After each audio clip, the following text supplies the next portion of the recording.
Suddenly there was a kind of gloomy atmosphere around. Everything was so dark as if the very world itself had been swallowed by shadow. If one gazed into the darkness, they would begin to see eerie silhouettes. Among them, a stone monster appeared surprisingly small, almost as if it were a fragment of someone's head lost in the vastness of space. It seemed that this stone monster had the ability to disassemble itself, picking apart its own form with what appeared to be some sort of unknown power. Jin-Ho watched everything unfold from the sidelines, gradually growing more concerned. This was something entirely new to him, strange and even frightening. Jinwoo couldn't help but feel a sense of fear rising within him. Unlike Jin-Ho, Sung Jinwoo appeared used to such monsters, standing calmly in front of the battle unfolding before him. Between his own subordinates and the monsters, Jinwoo forgets that today is the very first time for Jin-Ho. Suddenly, Jin-Ho blurted out, asking if Jinwoo could really summon them thanks to his ability. Jinwoo responded that it was certainly a bit hard to understand at first, but Jinwoo continued, saying that the fact his subordinates were hunting was quite convenient for him. He then added that his nights could be spent running small errands while watching the mine work. Jin-Ho's expression immediately changed, as if upset that his work had been taken away. He then asked if he could at least collect the crystals, to which Jinwoo responded by asking why he would want to do that. Jin-Ho cast his gaze downward, sincerely glaring as he felt out of place here, like an extra among the regular people. Jinwoo, watching Jin-Ho from the sidelines and listening to his words, couldn't help but smile inwardly, taking note of how his partner looked so amusing at times. Jinwoo observed the situation and thought that given today's raids with Jinwoo, their work should be finished by tomorrow. He packed the crystals into his suitcase, almost crying with fear as expected from Jin-Woo's skill. The next day they were able to clear 19 dungeons with Jin-Ho and his assistant knights. The atmosphere in this place was magical, quite calm, with no scary monsters in sight. On the eastern side of the United States, it was the perfect place to just relax, but in any marvelous place there is always something eerily dangerous and scary for ordinary humans and low-ranking hunters. Here it was an A-rank dungeon, from where screams could be heard. A man stood frozen, staring at something in front of him in horror.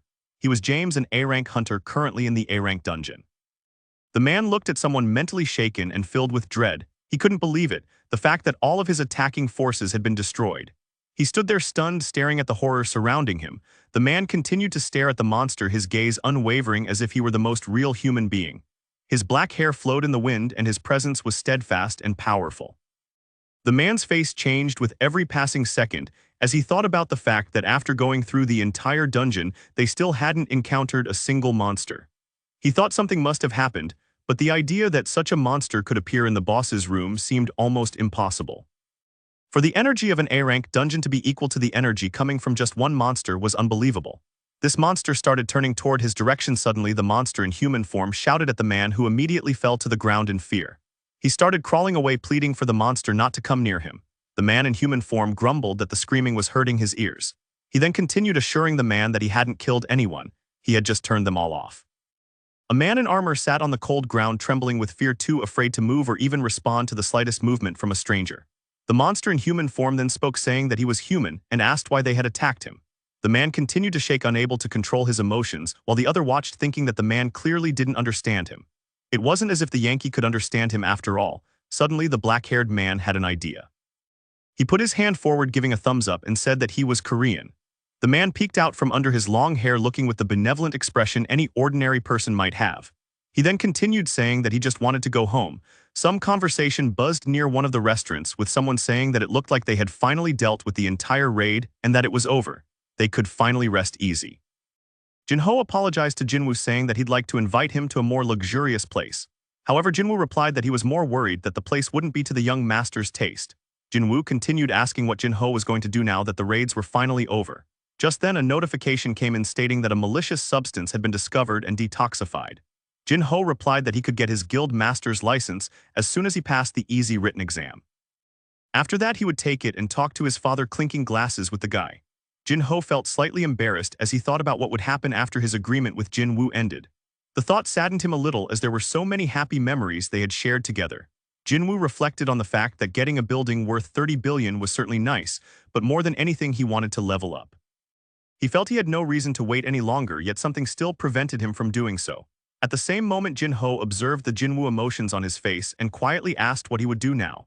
Jin-Woo held a certain object in his hand, a gate key that opens the doors of the demonic castle obtained through the gatekeeper's device. He clutched this key, precious to him, tightly in his hand. He remembered the dangerous creatures behind those doors and then stated that he would go to the place he needed to go.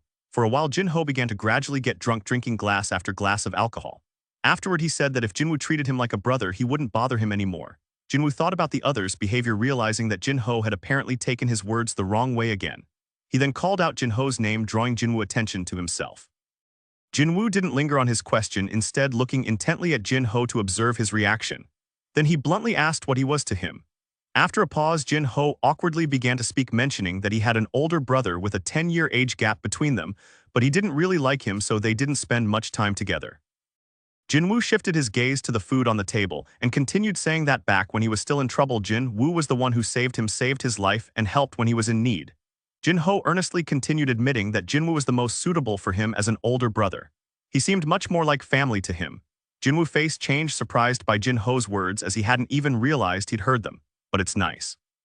Jinwoo simply covered his eyes and smiled as he began to think about something else. Afterward, he said that if Jinho really thought of him like that, then Jinwoo would think of Jinho as his little brother. This surprises the other, who is already sitting there embarrassed and timid, bracing himself for any negative words directed at him. Jinho seems deeply moved by the stranger's words and the sincere acknowledgement from Jinwoo. He's overwhelmed with tears of joy, affectionately calling out to young Nam, unable to contain his emotions. Jinho doesn't hold back his tears, completely moved by the stranger's words and his acceptance as a new big brother. Tearfully, he asks if he can hug him, to which Jinwoo, already panicked, quickly responds that he's drunk. Jinho immediately blurted out loudly in denial, insisting that he wasn't drunk and had never been. He then quickly crawled off to the other end of the table. Jinwoo, tired, vocalized, "You're really something."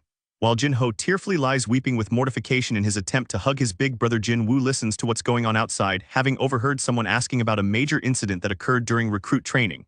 The masters were bombarded with more questions, asking if all the high-ranked hunters had died and if only the low-ranked ones were left. They also discussed the man who had helped them. The master replied that the investigation was complete.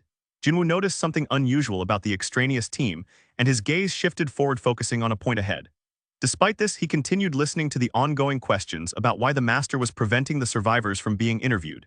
Jinwoo listened for a while longer, his thoughts lingering on the fact that the last question seemed to concern his own personality more than anyone else's. The master sat down tiredly in his chair, sipping his cravat and glaring. He muttered that these damn reporters were going to get him, as they were so damn good at extracting information. Suddenly, the master was distracted by someone's voice coming from the tube, informing him that Hunter Min Byung-gu wanted to talk to him. The man briefly responded, instructing to be connected to him. The foreman heard the next question from the guy, asking why the foreman's phone had been off. The foreman replied that he had planned to keep his head down until the reporters calmed down. The next thing he heard from Byung-gu was about the Red Gate, which he had only heard of in Japan. The master interjected, saying that he wasn't really in Japan right now and that he wasn't in the mood for jokes. Byung-gu told the master not to worry about it, as he had some big news. The master interjected, saying he thought Byung-gu was in Japan. Byung-gu continued, saying that about a week ago Japan had secretly invited the Korean Hunters Association. He realized it was serious enough that Korea would soon find out about it. The master then asked what they had been asked to do. Suddenly, the man's face changed after hearing just one sentence about Japan requesting someone to participate. The raid on Jeju Island for counseling was mentioned, and the master instantly lit up, having heard something that piqued his interest. Wanting as many leads and details as possible, he asked Byung-gu for more information. According to the master, the guy was just starting to go on about what he had learned a couple of days ago. He mentioned that the S-rank gate on Jeju Island had opened more than 4 years ago. The guy continued, explaining that after the failure of 3 operations, the government had simply decided to halt all attempts on the island, considering them a failure. Byung-gu confessed after the story that it was on that island, and in that gate, that he and his Haeungnam had almost died. After listening, the master said that it was the kind of nightmare he didn't want to remember. Byung-gu continued, saying that he felt there had been a mutation on the island. The master interjected, stating that it didn't mean much since they were still stuck on the island. Suddenly, the boy interrupted all the calm thoughts of the majestic master by stating the dreaded fact: these monsters might soon fly across the ocean, leaving the island. Byung-gu announced the terrible news. The ant that had been discovered on the coast of Japan, as it turned out, had wings. It had easily flown across the ocean, eventually reaching a quiet and peaceful place inhabited by people. The huge winged ant flew at high speed in its designated direction, seemingly intent on wreaking havoc, specifically in Japan, which was closest to Jeju Island. The boy then continued his words, making the horror even more chilling. He stated that these creatures were simply evolving into even more monstrous beings. It was a real disaster.